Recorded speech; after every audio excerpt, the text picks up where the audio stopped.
A StallioneSearch film. Brought to you by Lolly's Genuine Equine Supplements. Visit them at lollys.com.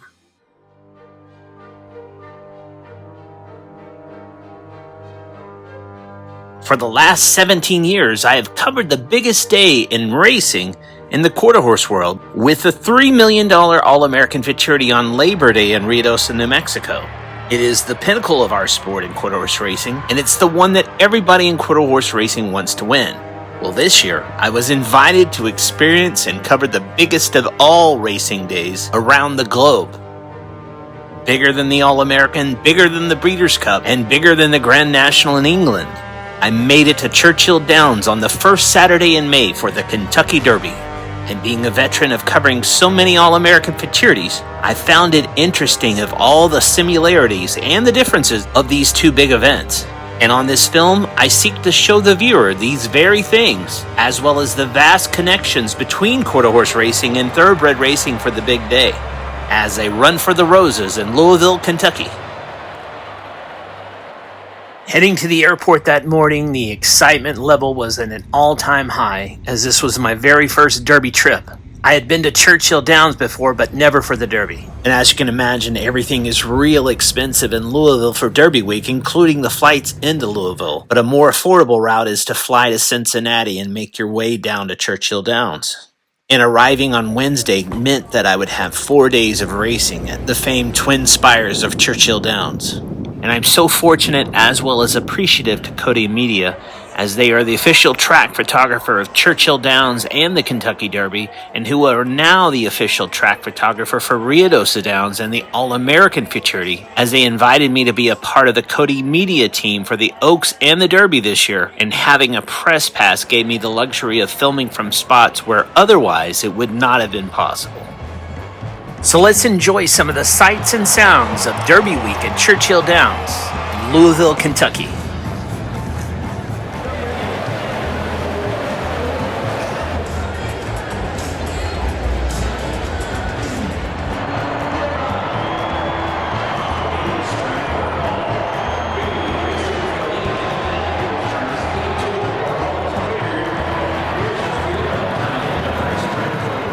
And we'll be right back after these words from our sponsor. Introducing the finest equine supplements on the market. Lolly's Genuine Equine Supplements. Nutritional support supplements for the performance horse. Lolly supplements aid in improving your horse's overall health, with products proven to reduce pulmonary hemorrhaging, proven to reduce routine joint maintenance, and improve gut health and hindgut digestion, proven to boost immune systems, and all-in-one products that improve most things from cognitive function to body condition to unlock peak performance in your equine investment. Lolly's Genuine Equine Supplements. Check them out online at lollys.com or contact them direct at 833-LOLLYS.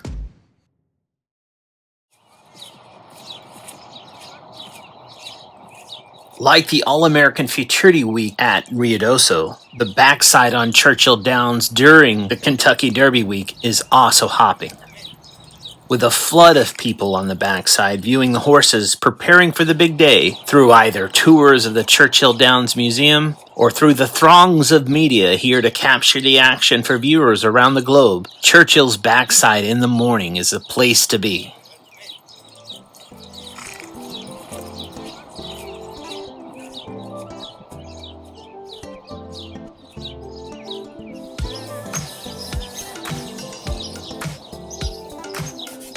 And as I was making my way through the backside, it was glaringly apparent just how many people participating this weekend at Churchill, at the highest level in the thoroughbred racing world, that had quarter horse racing backgrounds in their bloodline.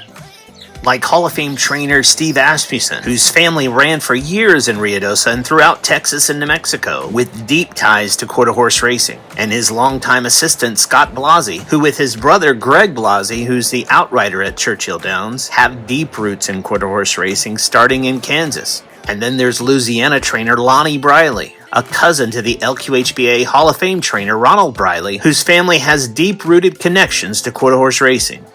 as well as Hall of Fame and multiple Kentucky Derby winning trainer Todd Pletcher, who started as a hot walker for his father Jake Pletcher at 7 years old at Ruidoso Downs, who trained Chick's Duck to win the Kansas Futurity in 1975. And then there's three-time Kentucky Derby winning and Hall of Fame jockey Gary Stevens, who grew up dreaming of winning the All-American Futurity as opposed to winning the Kentucky Derby in his native Idaho, has strong ties to quarter horse racing, and is now the jockey's agent for Nick Juarez, who Stevens told me has quarter horse ties as well, who is riding American Promise for one of the living legends of the sport, Hall of Fame trainer D. Wayne Lucas, winner of 4 derbies, and both an AQHA Hall of Famer as well as a Thoroughbred Hall of Fame trainer himself, with tremendously deep roots in quarter horse racing.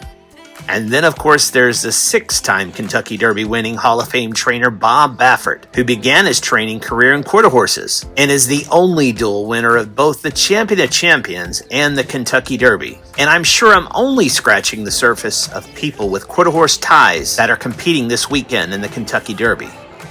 At Churchill during Derby Week, even on a Wednesday and Thursday preceding the Oaks and the Derby, there's a lot of people at Churchill absorbing horse racing for many reasons. Some are seasoned racing fans and handicappers, but I found that those people tend to shy away from the crowdedness of those big events. Most of the racegoers on these days want to take in the magnitude of racing's biggest stage, with fashion and decorative headgear prevalent throughout the entire week.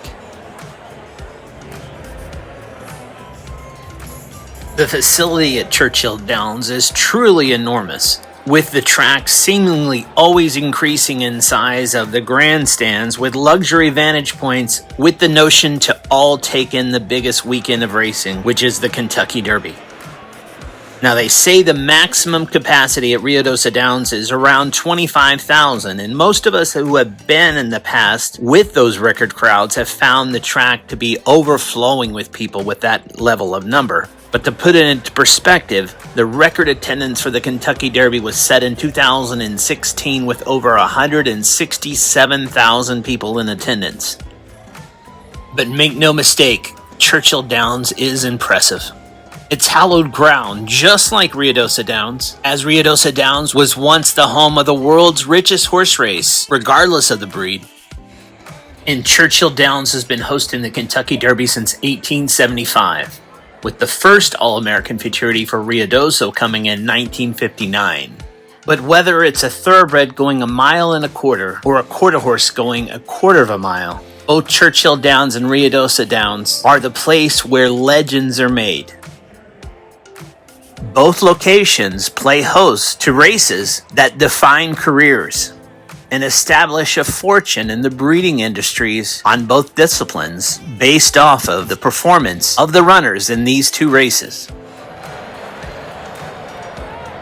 And just like at Ruidoso Downs during All-American Week, during the Derby Week at Churchill, you also have some exciting undercard races where you see the stars of the sport, including last year's favorite for the Kentucky Derby and the Travers winner, Fierceness, going into the Ali Sheba Stakes, and last year's Horse of the Year, Torpeda Anna, and the La Trienne. It's an amazing day. Just can't believe the amount of people that have come on a Thursday, let alone the amount of the presence of the press on a Thursday is just outstanding and unreal. You'd almost assume that everything's right in the world of horse racing if you come to the Kentucky Derby and see just the amount of attention and the amount of glamour as well as prestige that goes along this big event. We'll be back with the Oaks and the Derby coverage after these words from our sponsor. The finest equine supplements on the market. Lolly's Genuine Equine Supplements. Nutritional support supplements for the performance horse. Check them out online at lollys.com or contact them direct at 833-LOLLYS.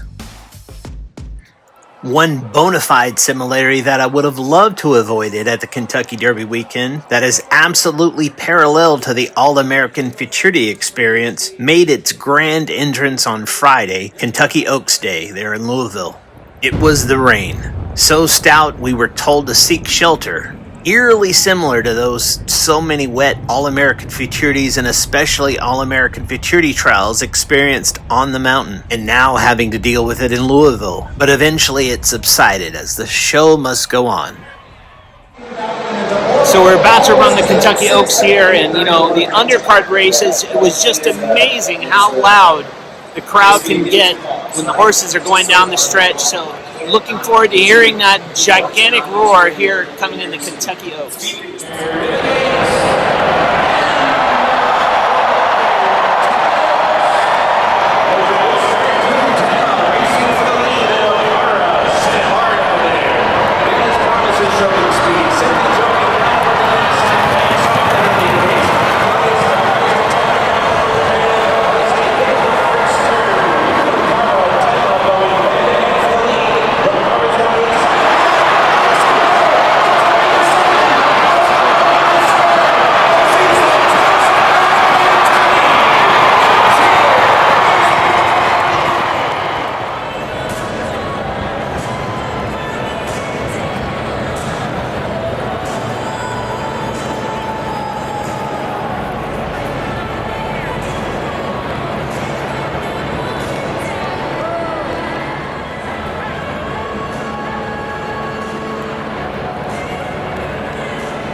The rain started on Kentucky Derby Day and it didn't stop for most of the day. But the show must go on as it is the first Saturday in May.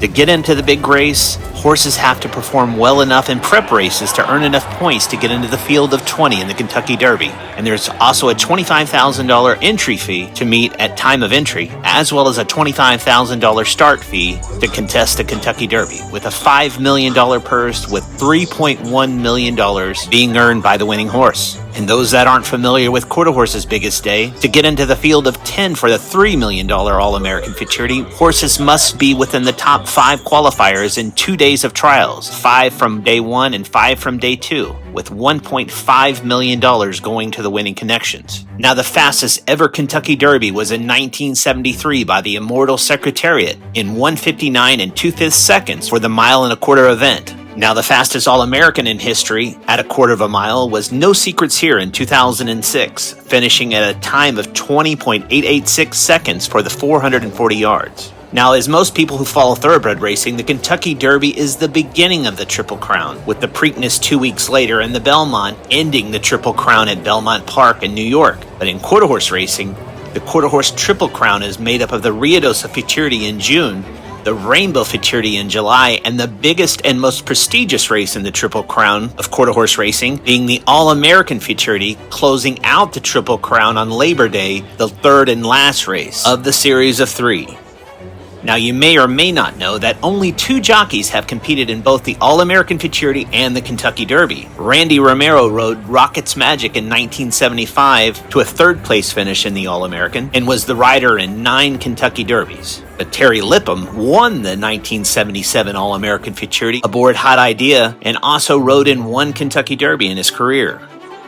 Now, on the trainer side, this is a bit of trivia you might not know, that there has only been 1 trainer with a starter in the All-American and in the Kentucky Derby in history. And that trainer, Hall of Famer Dwayne Lucas, trained Mr. 3 Spot in 1970 to a 5th place finish in the All-American Futurity and has won the Kentucky Derby on 4 separate occasions. Some interesting parallel facts about the All-American and the Kentucky Derby. As the day grew longer on this first Saturday in May, the anticipation of the pending big event that was about to unfold truly was something to experience.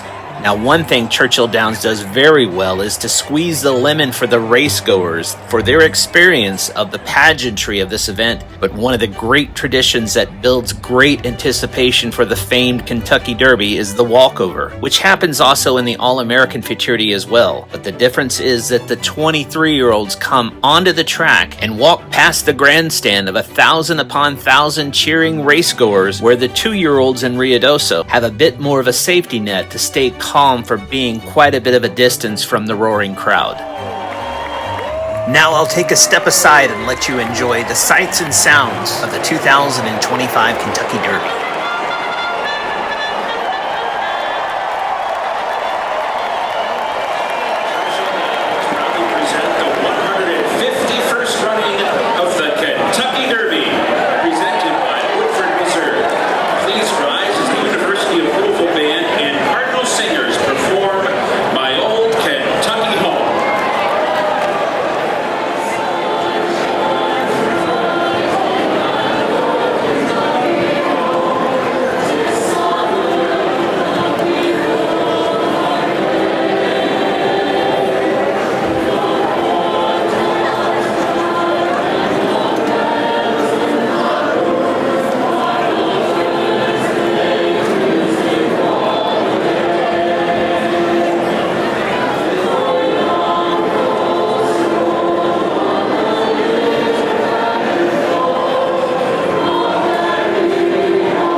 What a day here at Churchill. Sovereignty brings home the trophy, winner of the 151st Kentucky Derby. Now it's time to make the trip back home.